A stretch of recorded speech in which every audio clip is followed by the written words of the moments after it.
ఆవలింతలు ఎందుకు వస్తాయి? మనకు నిద్ర వచ్చినప్పుడు లేదా ఎవరికైనా ఆవలింత వేస్తే మనకు వెంటనే ఆవలింత వస్తుంది. కానీ ఒకసారి ఆలోచించండి. ఆవలింతలు నిజంగా ఎందుకు వస్తాయి? ఇది కేవలం నిద్ర వల్లేనా? లేదా మన శరీరం వెనుక ఇంకో సీక్రెట్ ఏమైనా ఉందా? శాస్త్రవేత్తల ప్రకారం మన మెదడు ఎక్కువగా పనిచేస్తున్నప్పుడు లేదా మనం చాలా సేపు అలసిపోయినప్పుడు మెదడు కొంచెం ఓవర్ హీట్ అవుతుంది. అప్పుడు మన శరీరం ఆవలింత ద్వారా లోతుగా గాలి పీల్చుకుంటుంది. ఈ లోతైన శ్వాస వల్ల శరీరంకు ఎక్కువ ఆక్సిజన్ చేరుతుంది. మరియు మెదడు కొంచెం కూల్ డౌన్ అవుతుంది.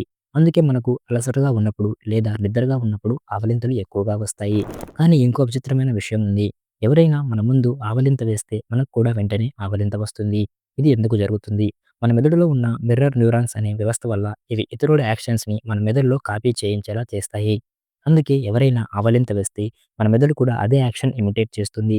ఇంకా ఆశ్చర్యకరమైన విషయం ఏమిటంటే మనుషుల్లో మాత్రమే కాదు, కుక్కలు, కోతులు, సింహాలు కూడా ఆవలింత వేస్తాయి. అంటే ఇది కేవలం నిద్ర సంకేతం మాత్రమే కాదు. ఇది ఒక నేచురల్ బ్రెయిన్ రీసెర్చ్ సిస్టమ్. కాబట్టి ఇక మీదట ఎవరైనా ఆవలింత వేస్తే చూసినప్పుడు అది కేవలం నిద్ర కాదు, మన మెదడు పనిచేస్తున్న ఒక సహజమైన ప్రక్రియ అని గ్రహించండి. Thanks for watching.